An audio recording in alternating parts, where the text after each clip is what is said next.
Une vierge de 18 ans est vendue à un millionnaire, et il devient obsédé par elle. La nuit était étouffante, et les rues étroites de la ville semblaient encore plus étouffantes sous la faible lumière des lampadaires. Monique marchait rapidement, ses pas résonnant sur l'asphalte usé, lorsqu'elle entendit un enfant pleurer. En tournant le coin, il trouva un homme grand et bien habillé qui tenait le bras d'un petit garçon qui luttait pour se libérer. Le regard froid et arrogant de l'étranger contrastait avec le désespoir de l'enfant. « Laisse-moi partir !» supplia le garçon en essayant de reculer. Sans réfléchir à 2 fois, Monique s'avança. « Et que fais-tu ? Libérez-le maintenant !» L'homme leva les yeux vers elle, surpris par son audace. Il l'étudia, comme s'il essayait de décider si elle méritait une réponse. « Ce ne sont pas tes affaires, » dit-il d'une voix basse mais pleine de menaces. Monique sentit un frisson lui parcourir le dos, mais elle ne recula pas. « Tu lui fais peur. » Le silence pesait lourd entre eux. L'homme plissa les yeux, puis, avec un soupir impatient, relâcha l'enfant, qui courut sans se retourner. « Tu n'as aucune idée de qui tu as en face de toi, » marmonna-t-il, avant de s'éloigner d'un pas lent et contrôlé. Monique pensait que la rencontre s'arrêterait là. Mais cette même nuit, lorsqu'il rentra chez lui, il se rendit compte que quelque chose n'allait pas. Les oncles étaient plus ivres que d'habitude, leurs yeux brillaient d'une façon étrange. « Tu as réussi à avoir des ennuis avec la mauvaise personne, ma fille, » dit son oncle avec un sourire en coin. « Quoi ? Nous t'avons vendu, Monique. Monsieur Ardoni a fait une proposition très généreuse. » Ce nom lui retourna l'estomac. Gustavo Ardoni. Avant qu'elle ne puisse réagir, des mains rugueuses l'ont attrapée et tout autour d'elle s'est transformé en une brume de désespoir et d'incrédulité. L'obscurité de la route semblait s'étendre sans fin tandis que Monique était emmenée vers une destination inconnue. La voiture noire tranchait le silence de la nuit, et sa respiration rapide était le seul son qui remplissait l'espace étouffant à l'intérieur du véhicule. Son cœur battait fort dans sa poitrine, son esprit était rempli de pensées folles. Comment tes oncles ont-ils pu faire ça? Comment cet homme a-t-il pu l'acheter? Lorsque la voiture s'arrêta enfin, elle sentit un frisson lui parcourir le dos tandis qu'elle regardait l'imposant manoir devant elle. La porte de fer s'ouvrit lentement et un frisson parcourut sa colonne vertébrale. Un homme de main la tira par le bras, la guidant dans la maison. L'endroit était luxueux mais froid. Le marbre brillait sous ses pieds, les lustres éclairaient l'espace d'une lumière dorée terne, mais tout semblait sans vie. Et puis, il est apparu. Gustavo Ardoni se tenait au centre de la pièce, les mains dans les poches, l'observant comme s'il analysait un objet de valeur douteuse. Son regard était indéchiffrable et l'air autour de lui semblait plus lourd sous sa présence. « Alors, c'est toi la fille curieuse » dit-il d'une voix basse et contrôlée. Monique leva le menton, même si son corps tremblait à l'intérieur. « Et tu es l'homme qui pense qu'il peut acheter les gens. » Un silence perçant s'abattit entre eux. Gustavo haussa un sourcil, un léger sourire sarcastique apparaissant au coin de ses lèvres. « Ne vous laissez pas tromper. Vous n'êtes pas ici pour vous faire chouchouter. » Il se retourna et commença à traverser la pièce, comme s'il n'avait pas besoin de s'expliquer. « Votre seule obligation est de prendre soin de ma nièce, Julia. Rien de plus que ça. » Monique cligna des yeux de surprise. « Ta nièce ?» Il s'arrêta au pied de l'escalier et regarda par-dessus son épaule. « Oui. Et ne vous inquiétez pas. Si tu essaies de t'enfuir, je te ramènerai. Toujours. » Le lendemain matin, Monique s'est réveillée au bruit de coups à la porte. La gouvernante est apparue, l'informant qu'elle devait se préparer à rencontrer Julia. La petite fille était assise seule dans un jardin à l'arrière du manoir. Petit, délicat, mais avec des yeux qui semblaient plus vieux qu'ils n'auraient dû l'être. Elle regarda Monique avec méfiance, comme si elle était habituée à voir des gens aller et venir. « Salut, Julia » dit Monique en essayant d'adoucir son ton. La fille n'a pas répondu immédiatement. Il la regarda simplement pendant un moment avant de regarder les jouets intacts autour de lui. « Tu ne veux pas jouer ?» Julia haussa les épaules, jouant distraitement avec une poupée sans émotion. Monique se pencha à côté d'elle et ramassa un des jouets. « Je sais que tu ne me connais pas, mais nous pouvons être amis. » La petite fille hésita, ses doigts agrippant fermement sa robe. « Personne ne reste ici très longtemps, » marmonna-t-il. Ces mots résonnèrent dans la tête de Monique. Gustavo était une présence constante dans la maison, mais il gardait ses distances. Toujours froid, toujours calculateur, il l'observait de loin, testant ses limites. Une nuit, alors qu'elle traversait l'un des couloirs du manoir, Monique entendit une porte s'ouvrir derrière elle. Lorsqu'il se retourna, il trouva Gustavo debout dans l'ombre, avec un verre de whisky à la main.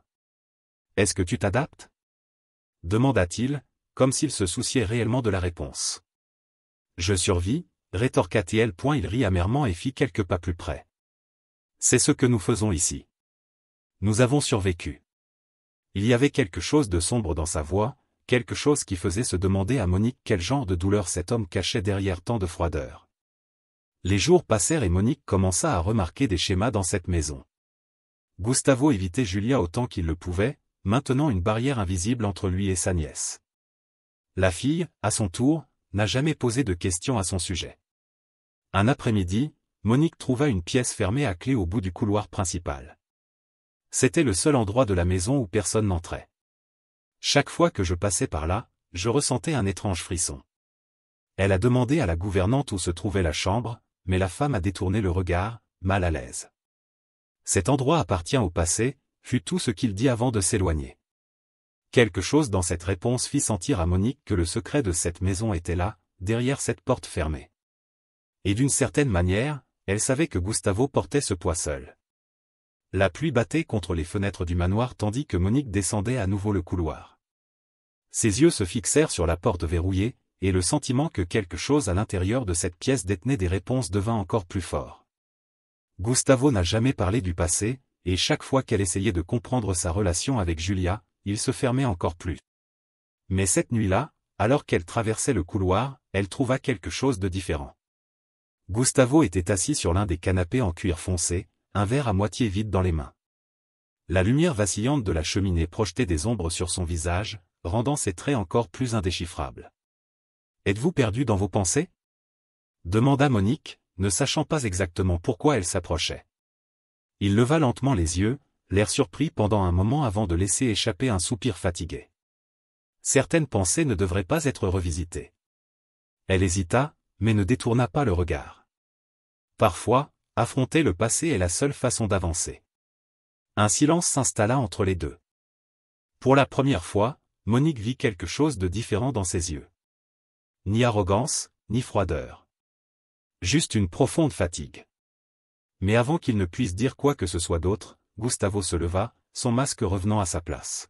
« Va dormir, Monique. Vous n'avez rien à gagner à essayer de comprendre ce qui ne vous concerne pas. » Le lendemain matin, alors qu'elle aidait Julia à ranger quelques livres, la jeune fille rompit le silence qu'elle gardait habituellement. « Tu rêves de ta famille ?» La question a pris Monique au dépourvu. « Je ne pense pas. Mais si je rêvais, ce ne serait pas un bon rêve. » Julia la regarda fixement pendant un long moment avant de répondre. « Je rêve toujours de ma mère. Mais il n'aime pas quand je parle d'elle. » Monique sentit son estomac se retourner. Il n'était pas nécessaire de demander qui était il. « Tu te souviens de beaucoup de choses à son sujet ?» La fille hocha lentement la tête. « Oui. Mais je crois que Gustavo veut oublier. » Avant que Monique ne puisse dire quoi que ce soit, la gouvernante entra dans la pièce et demanda à Julia de descendre déjeuner. Quand la fille est partie, Monique se tenait là, absorbant le poids de cette conversation. Gustavo ne voulait pas se souvenir. Mais Julia s'accrochait au souvenir. Et au milieu de tout cela, il y avait un gouffre entre les deux. Cette nuit-là, Monique entendit des pas venant du couloir. Lorsqu'il ouvrit la porte, il vit Gustavo debout devant la pièce fermée à clé, la main sur la poignée de porte. Il avait l'air perdu. Son regard fixé sur la porte, ses épaules tendues, comme s'il était face à quelque chose qui le consumait. « Gustavo ?» Il se retourna brusquement, comme s'il sortait d'une transe. « Qu'est-ce que tu fais d'éveillé ?» Elle croisa les bras, l'étudiant. « Tu allais entrer, n'est-ce pas ?» Il n'a pas répondu immédiatement. Il laissa échapper un profond soupir avant de reculer. « Retourne dans ta chambre, Monique. » Cette fois, sa voix ne ressemblait pas à un ordre. Cela ressemblait davantage à une demande. Mais quelque chose lui disait que tôt ou tard cette pièce serait ouverte. Et avec cela, des secrets qui pourraient tout changer. Les jours s'éternisaient dans cette maison étouffante, et Monique sentait qu'à chaque instant elle se rapprochait de la vérité. La tension entre elle et Gustavo était toujours présente, les regards qu'ils échangeaient remplis de quelque chose qu'elle ne pouvait pas définir.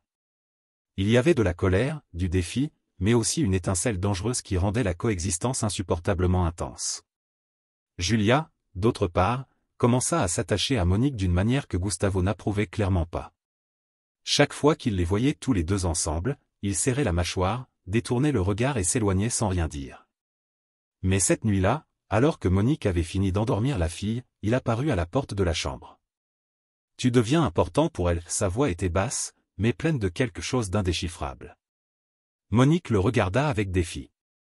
Peut-être parce qu'elle a besoin de quelqu'un. Le regard de Gustavo s'assombrit. « Ne vous laissez pas tromper, Monique. Les gens partent. » Elle réalisa que ces mots n'étaient pas seulement pour elle. Il croyait en eux. Le lendemain matin, Monique trouva la porte de sa chambre entr'ouverte. Le cœur s'est accéléré. Il regarda autour de lui, s'assurant qu'il n'y avait personne, et poussa lentement la porte pour l'ouvrir. L'air à l'intérieur était lourd, figé dans le temps. La pièce semblait ne pas avoir été touchée depuis des années. Des photos poussiéreuses, des meubles recouverts de draps blancs et une légère odeur de quelque chose qui avait déjà disparu mais qui laissait encore des traces. Elle s'est dirigée vers une commode et a pris un cadre photo. L'image montrait une femme souriante tenant une très petite Julia sur ses genoux. Le cœur de Monique se serra lorsqu'elle reconnut des traits similaires à ceux de Gustavo chez la femme sur la photo. « Mais qu'est-ce que tu fous ici ?» La voix aiguë de Gustavo la fit se figer. Elle se retourna lentement et le trouva debout dans l'embrasure de la porte, les yeux pleins de fureur. « Commença-t-il, mais il ne trouva pas les mots. Il entra dans la pièce d'un pas ferme et lui arracha le cadre photo des mains. « Je t'avais prévenu de rester loin. » Monique le regarda, voyant plus que de la colère. Il y avait de la douleur là-bas. C'était ta sœur, n'est-ce pas? Gustavo ferma les yeux un instant avant de lui tourner le dos. Sors d'ici, Monique. Maintenant. Mais elle savait que cette porte ne resterait pas fermée longtemps. Gustavo passa les jours suivants plus distants, plus silencieux. Même Julia a remarqué son changement. Il est toujours comme ça quand il se souvient d'elle, murmura-t-elle un jour, alors qu'elle était assise à côté de Monique dans le jardin pour dessiner. Ta mère? Demanda-t-il doucement. Julia hocha la tête, les yeux fixés sur le papier. Oui. Il pense que c'est sa faute. Monique sentit une boule se former dans sa gorge. Et c'était le cas? La fille la regarda pensivement. Je ne sais pas. Mais il se déteste pour ça. Les pièces commençaient à se mettre en place. Cette nuit-là, Gustavo est apparu à la porte de sa chambre. Pour la première fois, sans l'arrogance habituelle. J'ai besoin d'un verre, dit-il. Monique haussa un sourcil. Et pourquoi tu me dis ça? Il haussa les épaules, épuisé. Parce que, d'une manière étrange, tu es devenu quelqu'un avec qui je peux être dans la même pièce sans vouloir tout détruire. Elle ne savait pas quoi répondre. Il a juste attrapé un manteau et s'est dirigé avec lui vers le salon. Les deux restèrent silencieux pendant un long moment. Gustavo tenait le verre, mais ne buvait pas. Il fixait le liquide ambré, comme s'il espérait y trouver des réponses. Tu veux savoir comment elle est morte, n'est-ce pas? Monique gardait les yeux fixés sur lui. Je veux. Mais je pense que tu en as plus besoin que moi. Gustavo rit, sans humour. Je n'ai besoin de rien, Monique. Mais c'était un mensonge. Elle l'a vu dans ses yeux. Et cette nuit-là, sans s'en rendre compte, Monique est devenue la première personne à briser le mur qu'il avait construit autour d'elle. Le silence traversa la pièce, lourd comme un secret non révélé. Gustavo faisait tourner le verre entre ses doigts, sans réellement boire. La lueur des flammes dans la cheminée se reflétait sur son visage, soulignant les traits durs et les yeux qui cachaient plus qu'il n'était prêt à l'admettre. Monique attendait. Il ne lui a pas fait pression, il ne lui a pas posé de questions. Elle resta simplement là, le laissant décider s'il fallait briser ce silence ou le garder comme une barrière entre eux. Il poussa un soupir, posant ses coudes sur ses genoux. Elle est morte à cause de moi. Les mots sortirent doucement, mais remplis d'une vérité qui le rongeait de l'intérieur. Monique sentit une oppression dans sa poitrine. Ce qui s'est passé? Gustavo se frotta le visage, comme s'il pouvait effacer les souvenirs. Un accident. Mais c'était ma faute. J'aurais dû la protéger. La douleur dans sa voix était réelle. Pour la première fois, il n'était plus seulement l'homme froid et arrogant qui semblait tout contrôler autour de lui. C'était une personne brisée, quelqu'un qui portait un sentiment de culpabilité insupportable. Monique voulait dire quelque chose, mais elle savait que les mots ne changeraient pas le passé. Dans les jours suivants, il releva à nouveau ses barrières. Il est devenu plus distant, plus fermé. C'était comme s'il regrettait d'avoir montré le moindre signe de vulnérabilité. Monique, par contre, ne pouvait s'empêcher de penser à ce qu'il avait dit. La mort de sa sœur le consumait encore, et Julia était piégée au milieu de ce deuil sans fin. Un après-midi, alors qu'elle aidait la fille à résoudre un puzzle, Julia s'arrêta et la regarda. « Tu pars ?» La question a pris Monique par surprise. « Pourquoi tu demandes ça ?» La petite fille baissa les yeux, jouant avec un morceau dans ses mains. « Parce que tout le monde y va toujours. » Le cœur de Monique se serra. « Je ne vais nulle part. » Mais au fond, elle ne savait pas si c'était vrai. Cette nuit-là, la tempête faisait rage dans le manoir lorsque Monique entendit un bruit dans le couloir. Lorsqu'il quitta la pièce, il vit Gustavo au bout du couloir, devant la porte à nouveau verrouillée. Il tenait la clé, mais hésitait. Monique s'approcha, sentant la tension dans l'air. « Si tu veux entrer, entre. Mais arrête de fuir. » Gustavo la regarda, ses yeux remplis d'une guerre intérieure. Et puis, sans rien dire, il tourna la clé dans la serrure. La pièce ressemblait exactement à ce dont Monique se souvenait. Mais cette fois, la présence de Gustavo rendait tout plus dense, plus sombre. Il se dirigea lentement vers la commode et ramassa le cadre photo, passant ses doigts sur le verre poussiéreux. « J'aurais dû être avec elle ce jour-là, » murmura-t-il. Monique attendit, sachant qu'il devait le faire sortir de lui. « C'était un accident ?» demanda-t-il prudemment. Gustavo ferma les yeux un instant. « Oui. Mais c'était à cause de moi. Si j'étais arrivé plus tôt, si j'avais fait quelque chose. » La culpabilité pesait lourdement sur chaque mot. Monique fit un pas en avant. « Et si tu n'avais rien pu faire ?» Il laissa échapper un rire amer. « Il y a toujours quelque chose que nous pouvons faire. Toujours. » Elle comprit alors qu'il ne se permettrait pas d'oublier, ni de se pardonner. Après cette nuit, quelque chose a changé entre eux. Gustavo était toujours un homme froid et distant, mais il y avait des moments où Monique voyait des fissures dans sa façade. Petits moments où il semblait moins une forteresse impénétrable et plus humain. Mais la tension entre les deux n'a fait qu'augmenter. Chaque regard soutenu semblait faire ressortir quelque chose de non dit. Chaque discussion avait un ton différent, comme si chacun testait ses propres limites. Et Monique savait que tôt ou tard, tout exploserait. Les jours suivants furent marqués par un silence tendu entre Monique et Gustavo. Il évitait toute conversation qui aurait pu le ramener à cette nuit dans la pièce fermée à clé, et elle respectait cela. Mais quelque chose avait changé. La façon dont il la regardait, la façon dont il restait plus longtemps dans la même pièce avec elle avant de s'éloigner. Comme s'il menait une bataille intérieure à laquelle il ne pouvait échapper. Monique se rendit compte que, même sans le vouloir, elle devenait une partie de ce monde qui lui semblait auparavant si lointain. Julia la cherchait toujours dès que quelque chose la dérangeait, et même la gouvernante commença à la traiter moins froidement. Mais Gustavo, il était toujours imprévisible.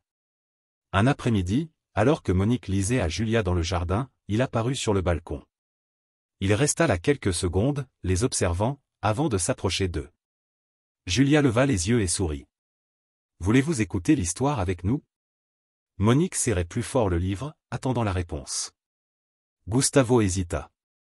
Puis, sans rien dire, il s'assit dans le fauteuil à côté de lui et croisa les bras. « Continue. » Monique remarqua l'étonnement de Julia et le sien de le voir là, mais elle se reprit à sa lecture. Sa présence a tout changé.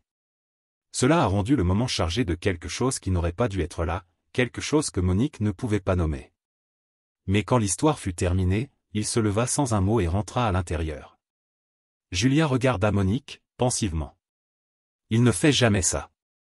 Et c'est seulement à ce moment-là que Monique a compris à quel point ce geste signifiait. Cette nuit-là, elle trouva Gustavo au bureau, seul, un verre à la main. « Tu as surpris Julia aujourd'hui. » Il laissa échapper un petit rire, mais cela ne semblait pas amuser. C'est un enfant. Les enfants sont facilement impressionnés. Monique croisa les bras. Je ne pense pas que ce soit si simple. Il tourna le visage et, pendant un instant, elle aperçut quelque chose qu'elle ne pouvait pas déchiffrer. Vous avez ce besoin ennuyeux de tout analyser, n'est-ce pas? Elle fit un pas en avant. Seulement quand quelqu'un essaie tellement fort de cacher ce qu'il ressent. La respiration de Gustavo devint plus lourde et Monique sentit l'air entre eux changer. Il s'approcha lentement, ses yeux fixés sur les siens. Tu ne sais rien de moi. Monique soutint son regard. Peut-être pas. Mais je veux savoir. Il resta silencieux pendant un long moment. Puis, comme s'il réalisait ce qu'il s'apprêtait à faire, il recula. Va dormir, Monique. Elle n'a pas insisté. Mais lorsqu'il quittait le bureau, il savait qu'il était plus proche que jamais de briser les barrières qu'il s'efforçait tant de maintenir. Les jours passèrent et Monique remarqua que Gustavo essayait de l'éviter. C'était comme si la proximité de ces dernières interactions l'avait surpris. Il rentrait tard, passait plus de temps enfermé au bureau et ne lui parlait que lorsque c'était nécessaire. Mais plus il s'enfuyait, plus Monique sentait que quelque chose allait se produire. Cette nuit-là, une tempête faisait rage sur la propriété lorsque Julia est apparue dans la chambre de Monique. J'ai fait un cauchemar. Monique a tiré les couvertures, laissant de la place à la fille pour qu'elle puisse s'allonger. Tu veux en parler? Julia secoua la tête et se blottit à côté d'elle. Quelques instants plus tard, le tonnerre gronda et la porte de la chambre s'ouvrit soudainement. Gustavo était là, son expression inquiète alors qu'il voyait le lit vide de sa nièce. Mais quand il réalisa où elle était, sa posture se détendit un peu. Elle a fait un cauchemar, expliqua Monique avant qu'il ne puisse poser la question. Il regarda Julia, endormie à côté d'elle, et hocha lentement la tête. Merci. C'était la première fois qu'elle entendait ce mot de sa part. Et quand il est parti, Monique a eu l'étrange sentiment que ce simple geste signifiait bien plus qu'il n'y paraissait. Le lendemain matin, Monique trouva Gustavo dans le jardin, observant le brouillard qui couvrait la propriété. Julia a bien dormi après être venue dans ma chambre. Il hocha la tête, sans toujours la regarder.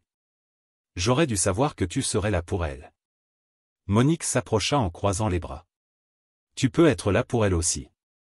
Cette fois, il lui fit face. J'essaie. Elle a vu la vérité dans ses mots.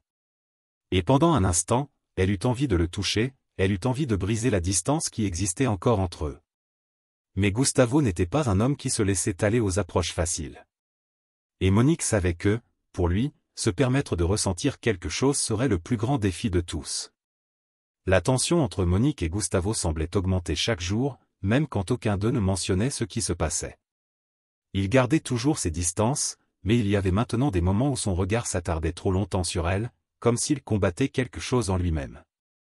Une nuit, Monique trouve Julia endormie sur le canapé de la bibliothèque, un livre ouvert à côté d'elle. Il prit la fille dans ses bras et, lorsqu'il se retourna, il se retrouva face à face avec Gustavo à la porte. Son regard tomba sur Julia dans ses bras, et pendant un instant, quelque chose de doux passa dans ses yeux. « Je la prendrai, » dit-il. Monique hésita, mais lui tendit Julia. Gustavo la tenait avec une aisance prudente, et Monique se rendit compte que malgré sa raideur, il y avait de la tendresse dans ses petits gestes. « Elle te fait confiance » murmura-t-il. Il ne répondit pas, se retourna simplement et partit, portant la fille avec une protection silencieuse. Monique se tenait là, le regardant disparaître dans le couloir, sentant que, petit à petit, il s'autorisait à ressentir. Le lendemain matin, Monique descendit prendre son petit déjeuner et trouva Gustavo dans le jardin, regardant Julia jouer sur l'herbe. « Tu te lèves toujours tôt » demanda-t-elle en s'approchant. Il gardait les yeux fixés sur sa nièce. Vieilles habitudes. Monique s'assit à côté de lui. Et si tu essayais de changer certaines choses? Gustavo se tourna vers elle, son expression indéchiffrable. Comment fais-tu pour toujours dire quelque chose qui me fait réfléchir? Elle sourit légèrement. Peut-être parce que tu as besoin d'y réfléchir. Il ne répondit pas, il détourna simplement le regard, mais Monique remarqua le petit mouvement de sa mâchoire, comme s'il combattait quelque chose. Plus tard, Monique marchait dans les couloirs lorsqu'elle entendit des voix venant du bureau. La porte était entr'ouverte et elle reconnut le ton froid de Gustavo. Non, il n'est pas à vendre. L'autre voix était inconnue, mais pleine d'arrogance. Tout le monde a un prix, Gustavo. Il y eut un silence tendu avant que Gustavo ne réponde, sa voix plus basse mais tranchante. Tout ne s'achète pas. Le bruit de pas lourd indiquait que le visiteur était parti, et Monique vit alors Gustavo appuyé sur la table, comme s'il contrôlait sa propre colère. Elle est entrée sans réfléchir. Ça c'était quoi? Il leva les yeux, l'irritation toujours présente. Entreprise. Monique croisa les bras. Cela semblait plus personnel que ça. Gustavo poussa un soupir fatigué, passant sa main dans ses cheveux. Certaines personnes pensent qu'elles peuvent tout avoir en y consacrant suffisamment d'argent. Elle a réalisé que ce n'était pas seulement une question de business. C'était à propos de lui. Sur la façon dont il avait grandi, sur ce qu'il portait en lui. Et pour la première fois, Gustavo avait l'air vraiment épuisé. Cette nuit-là, Monique n'a pas pu dormir. Ses paroles résonnaient encore dans son esprit. Il se leva et descendit, se dirigeant vers le balcon. La brise froide de l'aube la fit frissonner, mais elle ne rentra pas à l'intérieur. C'est alors qu'il entendit des pas derrière lui. Je pensais être la seule à souffrir d'insomnie. Elle se tourna lentement, trouvant Gustavo debout là, les yeux fatigués mais alertes. Peut-être que tu n'es pas si unique après tout. Il laissa échapper un rire bas, un son rare venant de lui. Pendant un moment, ils restèrent là, à se regarder, le silence remplissant l'espace entre eux. Et puis Gustavo fit un pas en avant, réduisant la distance entre les deux. Monique. Elle retint son souffle, attendant ce qu'il allait dire ensuite. Mais il secoua simplement la tête, comme s'il ne pouvait pas exprimer avec des mots ce qu'il ressentait. Et avant de faire quelque chose qu'il ne pouvait pas annuler, il se retourna et rentra à l'intérieur. Monique se tenait là, sentant que tôt ou tard, ce moment atteindrait sa limite. Dans les jours suivants, Gustavo lève à nouveau ses barrières. Il évitait Monique, détournait le regard chaque fois qu'elle était là et gardait les conversations courtes et directes. C'était comme s'il essayait de défaire toute la proximité qu'ils avaient construite. Monique ne savait pas si cela l'irritait plus que cela la rendait triste. Elle remarqua les moments où il se forçait à être froid, où sa voix était trop dure, où ses épaules se tendaient à sa vue point il combattait quelque chose en lui, et elle ne comprenait pas pourquoi il résistait autant. Cet après-midi-là, alors qu'il s'occupait de Julia dans le jardin, il entendit la gouvernante parler à l'un des domestiques. Il ne fait confiance à personne depuis ce qui est arrivé à sa sœur. Mais Monique est différente, tu ne trouves pas? Peut-être. Mais Gustavo choisit toujours la solitude, même lorsqu'il a une autre option. Monique faisait semblant de ne pas entendre, mais les mots résonnaient dans son esprit. Le dîner ce soir-là fut silencieux. Julia parlait avec animation, mais Gustavo levait à peine les yeux de son assiette. Quand la fille monta pour dormir, Monique resta assise à la table, le regardant. « Combien de temps vas-tu me fuir » Il leva lentement les yeux, comme s'il s'attendait déjà à cette question. « Je ne m'enfuis pas. » Elle a ri sans humour. « Alors, qu'est-ce que c'est ? Tu m'évites depuis cette nuit sur le balcon. » Gustavo posa ses coudes sur la table et passa sa main sur son visage. « Je ne sais pas comment me comporter avec toi, Monique. » Son cœur s'emballa. « Alors arrête d'essayer de me repousser. » Il resta silencieux pendant un long moment, puis il se leva et se dirigea vers la porte. « C'est mieux comme ça. » Monique sentit sa poitrine se serrer tandis qu'elle le regardait partir une fois de plus. La nuit était froide lorsque Monique entendit des pas dans le couloir. Il se leva, quitta la pièce et vit Gustavo debout près de la porte de Julia, regardant la fille dormir. Il avait l'air si différent là-bas, sans l'armure qu'il portait toujours. « Tu te blâmes toi-même, n'est-ce pas » murmura Monique. Il ne s'est pas retourné, mais sa respiration est devenue lourde. « J'aurais dû protéger ma sœur. J'aurais dû en faire plus. » Monique fit un pas en avant. « Mais tu protèges Julia maintenant. » Il essaie. Gustavo ferma les yeux un instant, comme s'il absorbait ses mots. « Je ne sais pas si c'est suffisant. » Monique voulait le toucher, lui dire qu'il n'était pas obligé de tout porter seul. Mais je savais qu'il n'était pas encore prêt à entendre ça. Alors il resta là, à côté de lui, sans rien dire d'autre. Le lendemain matin, Monique a trouvé une boîte sur le lit.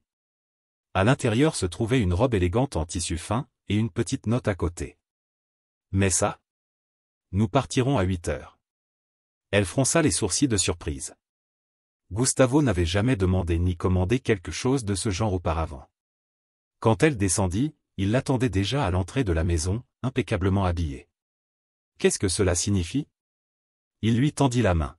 « Fais-moi simplement confiance. » Monique hésita, mais accepta.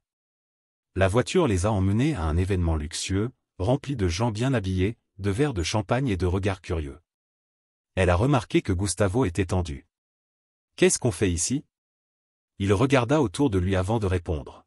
« Il y a des choses que tu dois comprendre sur mon monde. » Avant qu'elle ne puisse en demander davantage, un homme s'approcha, son regard évaluateur se posant sur elle.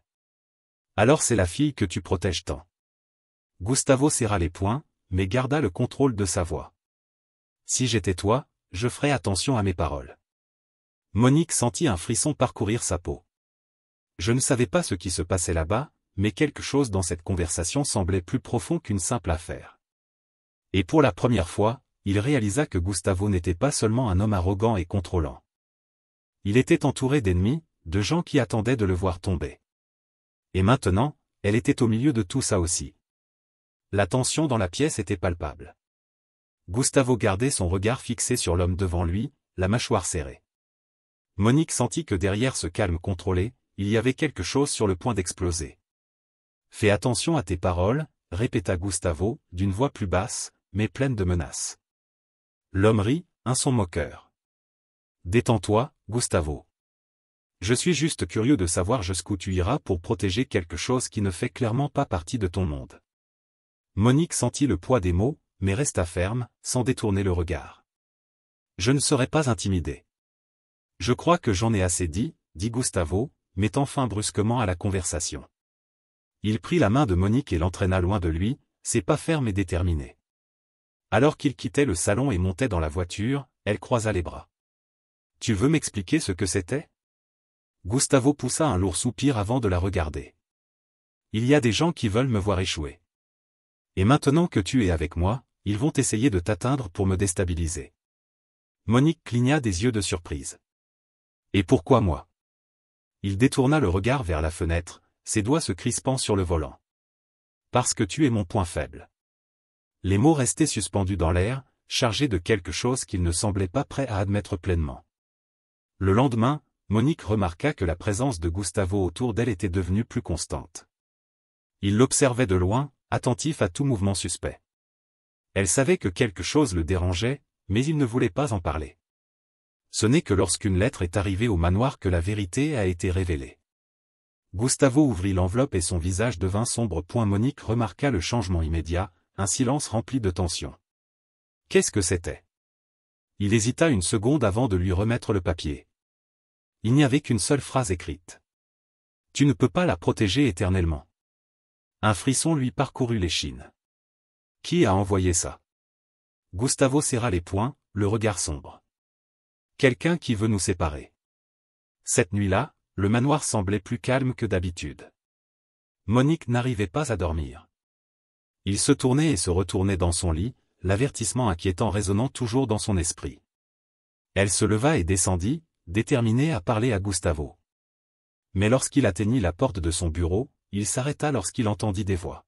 « Tu ne peux pas ignorer ça, » dit la voix d'un homme inconnu. « Je sais exactement ce que je fais. Si tu continues comme ça, tu finiras par devenir vulnérable. » Il y eut un silence chargé avant que Gustavo ne réponde, la voix plus basse. « Je suis déjà vulnérable. » Le cœur de Monique s'emballa. Elle n'a pas attendu plus longtemps.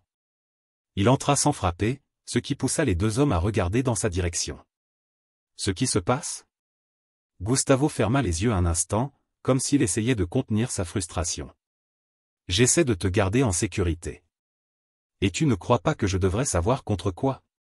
L'homme à côté de lui l'observa un moment avant de se tourner vers Gustavo. Si tu ne le lui dis pas, elle sera prise par surprise. Gustavo passa sa main sur son visage, épuisé. Ils veulent t'utiliser contre moi, Monique. Si je suis touché, tout ce que j'ai construit s'effondre. Elle déglutit difficilement. Et tu vas faire quoi? Il la regarda fixement, la décision déjà prise.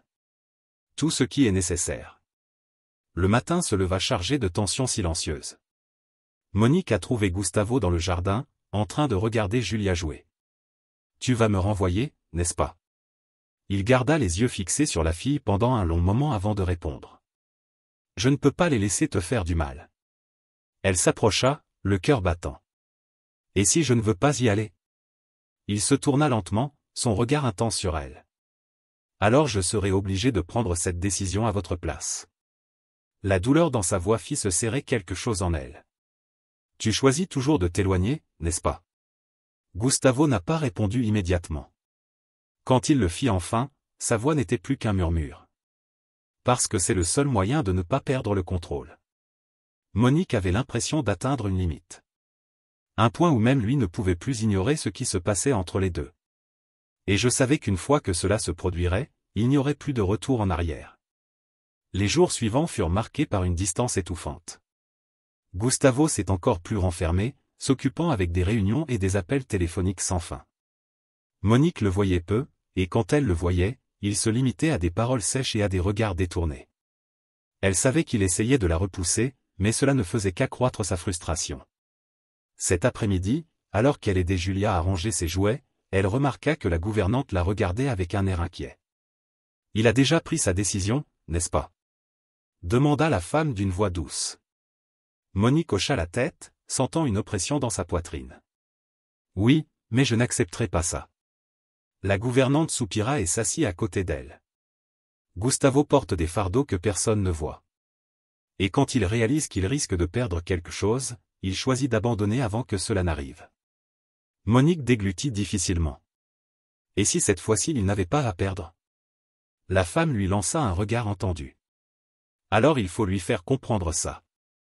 Cette nuit-là, Monique trouva la porte du bureau de Gustavo entr'ouverte. Il tournait le dos, tenant un verre de whisky, les épaules tendues. Elle est entrée sans demander la permission. Ça ne marchera pas.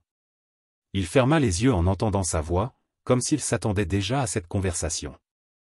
Monique, ça ne sert à rien de m'envoyer ailleurs. Tu le sais. Gustavo se retourna, le regard fatigué. Ce n'est pas une question de ce que je veux. Il s'agit de ce qui est sûr pour vous. Elle a croisé les bras.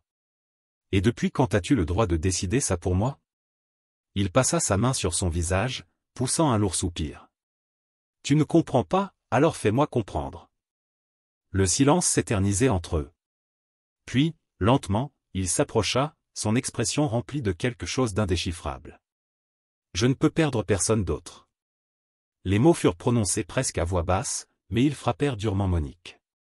Elle réalisa, à ce moment-là, que sa peur n'était pas seulement pour elle. Il s'agissait de lui-même. À propos de ce qui se passerait si je la perdais. Et cela a tout changé. Le lendemain, Gustavo partit tôt. Monique ne savait pas où il était allé, mais la maison était étrangement silencieuse sans lui. Elle a passé l'après-midi avec Julia, essayant de se débarrasser de son agitation. Mais quand la nuit tomba et qu'il n'était toujours pas revenu, l'inquiétude commença à grandir. Ce n'est que lorsqu'il entendit le bruit d'une voiture dans l'allée que son cœur commença à battre la chamade. Elle descendit rapidement l'escalier et le trouva debout près de la porte, le visage marqué par une coupure au sourcil. Ce qui s'est passé, il évita son regard en enlevant sa veste. Ce n'est rien. Monique s'approcha, tenant fermement son visage. Tu les as poursuivis, n'est-ce pas? Il ne répondit pas, mais la tension dans son corps confirma ses soupçons. Êtes-vous fou? Ça aurait pu être pire. Gustavo retira sa main, son expression se durcissant. J'ai fait ce qu'il fallait faire. Monique ressentait un mélange de colère et de désespoir. Et que penses-tu qu'il va se passer maintenant? Qu'ils vont simplement abandonner? Il était silencieux. Elle secoua la tête avec incrédulité. Tu ne peux pas tout combattre seul, Gustavo. Cette fois, il la fixa pendant un long moment avant de répondre, sa voix basse et remplie de quelque chose qui ressemblait à une supplication silencieuse. Et si c'était le seul moyen que je connaisse? Les jours suivants furent pour eux deux une épreuve de patience. Gustavo était encore plus réservé, mais Monique refusait de se laisser repousser. À chaque regard détourné, à chaque silence prolongé, elle était là, le défiant sans mots. Ce n'est que lorsque Julia est tombée malade que tout a changé. La fille s'est réveillée au milieu de la nuit avec une forte fièvre. Monique la tenait dans ses bras, essayant de la calmer tout en appelant Gustavo. Il se dépêcha, les yeux écarquillés d'inquiétude. Ce qui s'est passé? Elle brûle de fièvre. Nous devons l'emmener chez le médecin. Sans hésitation, il prit la fille et la porta jusqu'à la voiture. Monique s'assit à côté de lui, tenant la main de Julia, tandis que Gustavo conduisait à toute vitesse. La peur était évidente dans ses yeux. Et c'est à ce moment-là, alors qu'elle observait l'expression désespérée sur le visage de l'homme qui essayait toujours de paraître inébranlable, que Monique réalisa quelque chose. Peut-être qu'au final, elle n'avait pas seulement besoin de lui faire comprendre qu'il n'était pas seul. Peut-être que je devais lui apprendre que faire confiance à quelqu'un ne signifiait pas une faiblesse. Dans la salle d'attente de l'hôpital, Gustavo faisait les 100 pas, les yeux fixés sur la porte par laquelle les médecins avaient emmené Julia. Monique s'assit à côté de lui et lui toucha la main, mais il resta raide, tendu. « Elle ira bien, dit-il doucement. Il la regarda enfin, ses yeux remplis de peur et d'épuisement. « Et si je ne peux pas la protéger? Et si je la laissais tomber comme j'ai laissé tomber ma sœur ?» Monique tenait son visage, le forçant à l'écouter. « Tu n'as pas échoué. Tu as fait ce que tu pouvais. Et maintenant, il est là pour Julia, exactement comme il se doit. » La barrière qu'il avait toujours maintenue commençait à se fissurer. Pour la première fois, il lui laissa voir la douleur qu'il avait cachée si longtemps. Lorsque le médecin est apparu et a dit que la fièvre était sous contrôle, Gustavo a poussé un profond soupir, comme s'il avait retenu son souffle tout le temps. « On peut la voir ?» demanda-t-il. Le docteur hocha la tête. Gustavo entra le premier dans la pièce, et Monique le suivit, le regardant s'asseoir à côté de la fille et tenir sa petite main. « Je suis là, Julia. Je ne vais nulle part. » La fragilité de ce moment a touché Monique d'une manière inattendue. Il n'était pas seulement un homme arrogant et contrôlant. Il portait un poids sur lui qu'il portait seul, et peut-être, juste peut-être, il commençait à permettre à quelqu'un de l'aider à le porter. Dans les jours qui suivirent, Gustavo n'essaya pas de la repousser. Au contraire, il semblait rechercher sa présence, même si c'était en silence. Il l'observait de loin, comme s'il essayait de comprendre quelque chose qu'il ne pouvait pas nommer. Une nuit, alors qu'ils étaient dans le jardin, Monique décide de rompre le silence. « As-tu pensé à ce que tu vas faire quand tout cela sera terminé ?» Il fronça les sourcils. « Que veux-tu dire ? Lorsque ce danger n'existe plus. Quand Julia est en sécurité. Où vas-tu courir cette fois-ci ?» Gustavo resta silencieux pendant un long moment. Puis il détourna le regard, comme s'il n'était pas encore prêt à répondre. « Je ne sais pas. » Elle hocha la tête, ressentant un mélange de frustration et d'espoir. « Eh bien, il est peut-être temps de le découvrir. » Cette nuit-là, Monique fut réveillée par un bruit venant du couloir. Il se leva, le cœur battant, et trouva Gustavo debout sur le balcon, le regard dans le vide. « Tu n'arrives pas à dormir ?» Il ne s'est même pas retourné pour répondre. « Je ne dors jamais bien. » Monique hésita un instant avant de s'approcher. « Parle-moi de ta sœur. » Il ferma les yeux, comme si cette question était un coup inattendu. « Elle était tout ce que j'avais. » La douleur dans sa voix fit frissonner Monique. « Et quand elle est morte? J'ai promis que je ne laisserai plus jamais personne s'approcher aussi près de moi. Je ne perdrai plus jamais le contrôle. » Elle toucha sa main, sentant la tension dans son corps. « Mais parfois, Gustavo, ne pas avoir de contrôle est la seule façon de vraiment vivre. » Il se tourna vers elle, son regard intense. « Et si je ne sais pas comment faire ?» Le cœur de Monique s'emballa. « Alors je peux t'apprendre. » Les jours passèrent et le danger semblait enfin dissipé. L'homme qui menaçait Gustavo a été arrêté et un sentiment de soulagement s'est emparé de la maison. Mais avec cela est apparu un nouveau dilemme. Que va-t-il se passer maintenant? Un après-midi, alors que Gustavo regardait Julia jouer dans le jardin, Monique remarqua que quelque chose le dérangeait.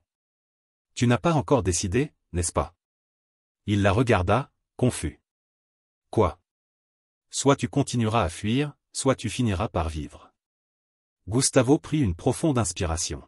« J'ai passé tellement de temps à construire des murs que je ne sais pas comment les démolir. » Monique sourit doucement. « Alors peut-être qu'il est temps d'essayer. » Il l'observa pendant un long moment, comme s'il prenait une décision. Puis il tendit la main. « Restez avec moi ?» Monique sentit une vague d'émotion l'envahir. Elle lui prit la main, entrelaçant ses doigts avec les siens. « Je n'ai jamais voulu être ailleurs. » Et là, à ce moment-là, Gustavo s'est rendu compte que, pour la première fois depuis des années, il n'avait pas besoin de fuir. Merci d'avoir suivi cette histoire. Si vous avez aimé, n'oubliez pas d'aimer, de commenter et de partager. Et bien sûr, Abonnez-vous pour plus d'histoires comme celle-ci.